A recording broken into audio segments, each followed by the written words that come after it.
Bakersfield City Schools has a new man in charge who has a controversial past, which 23 ABC first told you about earlier this year. 23 ABC's Laura Acevedo spoke to that superintendent who talked about that past, but also his plans for the future. She joins us now live from downtown elementary school with that exclusive interview. Laura. Tim, the new superintendent says he plans on visiting schools in the district 3 days a week. And today he let us follow along for his visit here at downtown elementary school. With a district that is struggling, he says his focus is on the children and making sure that their scores are up to standard.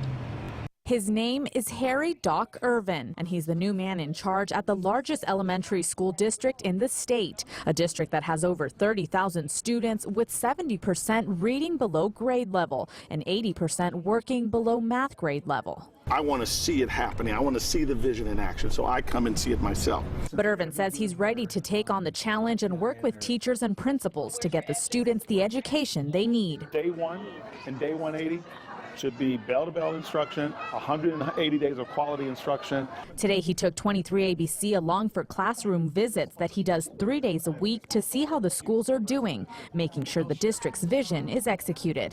How do I sit in the office and say, here's what I want you to do. I want you to have your students working in centers. I want to make sure everybody's bell-to-bell instruction, kids working in small groups. How do I know that if I'm not out in the field? Irvin says he has a plan that includes keeping students engaged from bell to bell, getting teachers what they need to teach as best they can, and requiring parent involvement. Contact parents and get them involved with the schools, either through phone calls, knocking on doors, whatever it takes. But Irvin's experience doesn't come without some controversy. As 23 ABC first reported in March, he was removed as principal at Colton High School in 2005 after hundreds of students walked out after Irvin made policy changes at the school, something he still stands by today. Whenever you're holding people accountable and your expectations are high, who's always offended by it or who's always bothered by it? I would do it again today. Yeah, every decision I made was in the best interest of kids. Irvin says he's confident that with his vision and cooperation from parents and teachers, the students will improve. My expectations are high. I am not going to lower my expectations, and I am not going to turn a blind eye.